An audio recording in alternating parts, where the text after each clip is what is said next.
What can I say about my experience in this museum? It was really great. I really liked it. I enjoyed it all along. Even though it was not the first time I went to this museum, it was the first time I went as a class activity and with the purpose of searching for something specifically. So to get to an exhibition, to a specific exhibition, and look for 3 artworks and analyze them and do a denotative reading and connotative reading, it was different because now I had to read all the information about each artwork. I get to know a lot of information. That was one of the parts that I really liked. That I got to learn so much stuff that I didn't even thought about history, or it's just a bunch of information that just by going and looking at 3 artworks in a museum is just amazing for me. So it created this feeling of just going to other museums to maybe learn a lot more.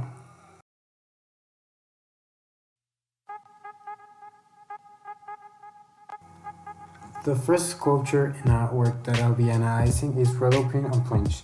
Now, this one is made by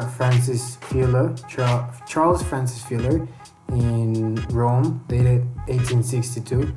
Now, this is a full-size human sculpture, and it represents the story of Rhodopin that is lying, and then the hawk coming and taking her sandal. So the hawk would take it. The hawk represents the god of Horus, and he would take the sandal to the king of Egypt. And then at the end of the story, she becomes the queen of Egypt. Now, this one is pretty interesting for me. It has some characters of naturalism. It has mythology behind it. It has something pretty interesting because now we have the Cinderella story that is just exactly the same story based on this one. And it's amazing for me, the detail that you could almost think that the feathers of the hawk are real, the sandal, the hair of Rhodope, also the plants or where she's lying. It doesn't look like if it was marble. It looks like something soft and something smooth. So for me, the work was amazing.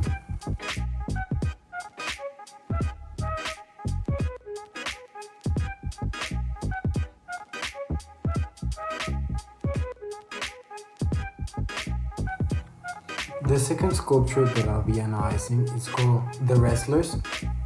This one was made by Pietro Bazzanti. The date when it was made is not established, but it was between 1850 and 1881.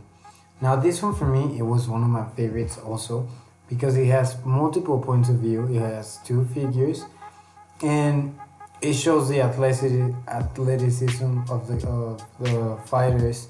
It has history background.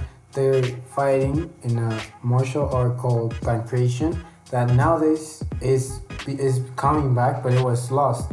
Now the influence that this work had nowadays, that is the most amazing thing for me, is that people that wanted to bring back pancration, this martial art, they didn't have any information or videos because this is a martial art that Greeks use, so there was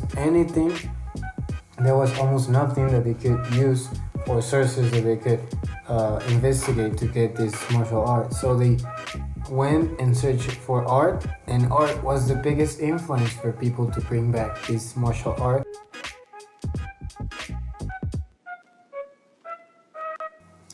For the last one that I'll be analyzing is called Colossal Head of Pierre de Wisant. This one for me was great. It is a pretty contemporary art, and it is only one figure, is a bust.